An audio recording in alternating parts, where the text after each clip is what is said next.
Bonjour André Chassaigne. Bonjour. Vous êtes membre de la commission de la défense et de la commission des affaires européennes, puisque c'est un peu complexe, mais ça n'est pas une commission tout à fait à part entière. Je précise ça parce qu'on parlera tout à l'heure aussi de l'Europe.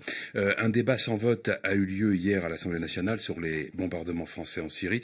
Les frappes françaises étaient amplement justifiées et soigneusement proportionnées, a assuré Édouard Philippe. Vous ne voyez pas les choses comme ça? Ah non, absolument pas. D'une part, la commission d'enquête internationale n'avait pas fait son travail. Donc la moindre des choses, c'était d'attendre le résultat de cette commission. La deuxième chose, on n'est pas dans le droit international. Il n'y a pas de mission qui a été confiée par l'ONU. Je crois que la France, une fois de plus, a voulu montrer ses muscles. Le président de la République, dimanche soir, a parlé de légitimité de l'opération, notamment parce qu'il y a 3 membres permanents du Conseil de sécurité de l'ONU qui sont intervenus ensemble. Vous savez, quand on commence à contourner les règles de l'Organisation des Nations Unies, quand on contourne les règles, c'est la porte ouverte à tout. C'est une forme de boîte de Pandore que l'on ouvre, et d'autres pourront demain se permettre d'avoir des interventions de ce genre, dans la mesure où la porte aura été ouverte par les États-Unis, le Royaume-Uni et la France. Je faisais allusion à ce que disait Emmanuel Macron dimanche soir, donc lors de cette très longue interview sur BFM et Mediapart. Qu'est-ce que vous avez retenu de cet exercice un peu particulier? J'ai retenu d'abord la forme. Le ton, un côté, j'allais presque dire, décalé, ou plus que du questionnement de journalistes. C'était en fait un débat politique, j'allais dire, entre 3 citoyens, même si un des 3 citoyens était le président de la République et 2 autres des journalistes. Et j'ai pas trouvé des réponses qui soient des réponses forcément très construites, très argumentées. Je dirais même que je m'imaginais quelquefois. Je m'imaginais être à la place des journalistes dans un débat politique tel que celui-ci. Je pense qu'il y a eu des contre-vérités qui ont été apportées par le président de la République, qui auraient pu être démontées. Je prends l'exemple de la baisse cette année du budget des hôpitaux de 1,6 milliard, qui a été démenti par le président de la République, était une réalité aujourd'hui. Les hôpitaux doivent économiser 1,6 milliard malgré toutes leurs difficultés. Le deuxième point, quand il a dit qu'il fallait donner beaucoup plus de pouvoir aux travailleurs, tout est fait depuis qu'il est élu pour, au contraire, rapetisser, amenuiser le pouvoir des salariés dans les entreprises. Emmanuel Macron a évoqué à cette occasion l'idée d'une journée de solidarité pour financer la dépendance, une journée qui serait travaillée mais non payée. Est-ce qu'il faut accepter cet effort pour aider les personnes âgées dépendantes? Écoutez, ça c'est la cerise sur le gâteau du président des riches. C'est quand même un peu gros. On a sur le budget 2018 des cadeaux faramineux qui sont faits aux plus riches. C'est plus de 4 milliards d'euros de cadeaux fiscaux, sans compter le CICE, les allègements de cotisations sociales et tout ça. On fait des cadeaux qui au final vont alimenter l'évasion fiscale, avec des sommes d'argent colossales, des milliards qui vont partir dans les paradis fiscaux. Et on dit aujourd'hui, il faut que ce soit les salariés, les travailleurs, qui puissent travailler une journée gratis pour financer la dépendance. Je trouve que non seulement c'est inacceptable, mais je dirais que ça a un côté que je pourrais même qualifier d'immoral. La loi Asile-Immigration est en débat à l'Assemblée nationale. Certains députés de la majorité de la République En Marche expriment à tout le moins des réserves sur le texte, pour certains, voire même une assez franche opposition. Est-ce que vous espérez le début d'une fronde dans la majorité?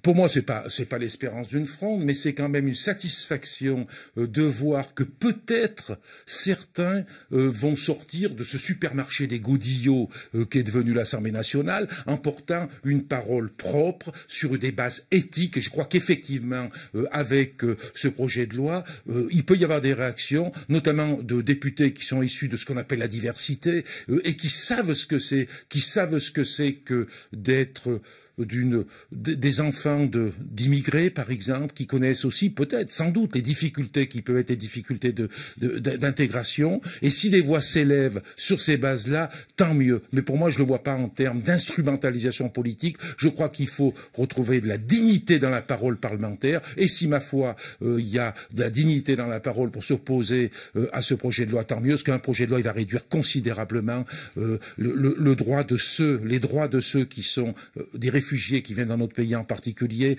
Tout est fait pour que les dossiers soient instruits dans la plus grande rapidité. Tout est fait pour qu'ils puissent être renvoyés dans leur pays, sans se poser la question de ce qu'ils deviendront, ces réfugiés, qu'elles seront renvoyés dans leur pays. Alors, je le disais au début de notre entretien, vous êtes donc membre et même secrétaire de la Commission des Affaires européennes. Emmanuel Macron sera à Strasbourg aujourd'hui. Il va s'adresser aux parlementaires européens. Il avait fait de la refondation de l'Europe l'un de ses grands thèmes de campagne. Est-ce que vous avez compris, vous, André Chassaigne, quelle Europe veut Emmanuel Macron? J'ai cru comprendre qu'il voulait une Europe fédérale, mais qu'il voulait surtout une Europe fédérale qui permette d'avoir, j'allais dire, deux volets. L'Europe, d'un côté, dans sa généralité, et d'autre part, une Europe tournée autour de la zone euro. Il parle en particulier de fonds d'investissement. Il est bien évident que si on mettait la Banque centrale européenne en action pour pouvoir accompagner des investissements dans les différents pays. Je pense en particulier sur les infrastructures, sur la santé, les hôpitaux, sur les services publics, sur la transition écologique. Je crois qu'effectivement, ça serait une bonne chose. Le problème avec Macron, c'est qu'il a des grands discours sur des investissements et que parallèlement à ça, ils vont imposer aux pays de l'Union européenne des mesures d'austérité. Par exemple, demain, à l'Assemblée nationale, on va discuter du programme de stabilité et durant cette discussion, il va falloir que la France s'engage dans son programme, qui doit durer 5 ans, à s'attaquer aux services publics, à porter un coup au marché du travail en disant qu'il y a trop de rigidité au marché du travail. Donc il y a parallèlement à ça un parti pris très libéral, vraiment très libéral, qui est porté par Macron, et d'un autre côté, une volonté de faire des investissements au niveau de l'Europe. Si les investissements ils sont faits au profit des habitants, des citoyens de l'Europe pour le mieux vivre, ok, mais si c'est fait pour servir encore une fois les multinationales, absolument non. Est-ce qu'il n'y a pas aujourd'hui deux Europes, schématiquement, celle de Viktor Orban, le Premier ministre hongrois, et celle d'Emmanuel Macron? Mais je crois qu'il n'y a pas...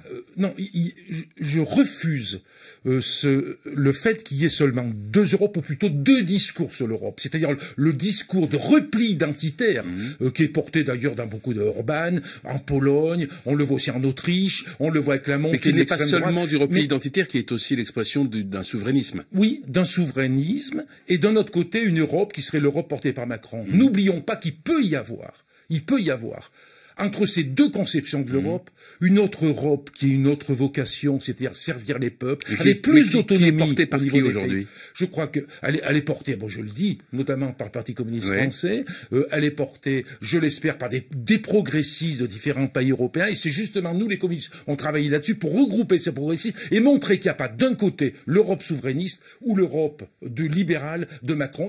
On peut construire une Europe d'un autre type. Parce qu'il y a aujourd'hui une forte défiance à l'égard de l'Union européenne. On le voit avec les résultats des élections dans... Bien sûr, bien sûr qu'il y a une défiance terrible, parce que tout simplement les choix de l'Europe ont été les choix de la concurrence, notamment entre pays européens. Je travaille actuellement sur une mission d'information sur l'agriculture européenne, donc j'ai été amené à me déplacer. Je vois bien qu'on est dans un système de concurrence terrible entre les différents pays européens, alors qu'il faudrait qu'on travaille ensemble, par exemple pour une agriculture plus écologique, qu'il puisse y avoir des coopérations et qu'on puisse tirer vers le haut. Or, actuellement, on ne tire pas vers le haut, notamment au niveau social, au niveau de la qualité des productions. On a plutôt tendance à tirer vers le bas. La SNCF est un autre exemple de ça, selon vous?